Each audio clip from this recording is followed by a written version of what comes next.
First, it's just so nice to actually hear from the individual members who are here today and like hear that we care and we're coming from our own place of individual experiences, our place of our individual expertise that some of us have, and we care about Kentuckians, and we're not getting into political points, and I love that now here my first day on this task force.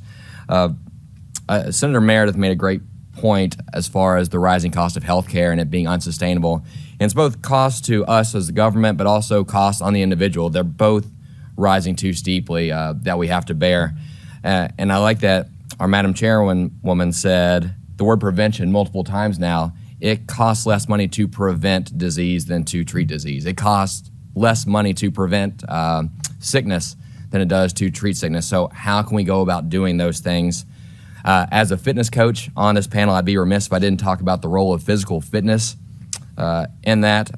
Now, one thing I do love about physical fitness is it is a hedge against poor mental health. We've seen that in research over and over again.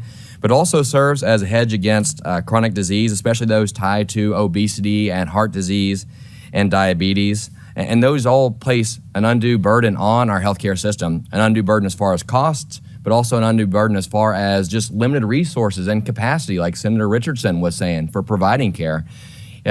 It costs more money as we're treating all these people with chronic disease or in chronic sickness, but at the same time, it takes me longer to get into a potentially necessary appointment that I need or my wife needs or my child needs when there is more and more demand on the system. So I'm all about finding those methods, those avenues of prevention. I want to explore that from the physical activity side, given my own role outside of these chambers as a fitness coach.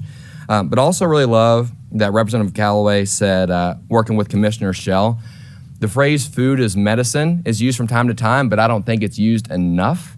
And whether that is in our schools, in our grocery stores, in our homes, in our senior living facilities, how can we use food as medicine to prevent this disease, to prevent chronic conditions?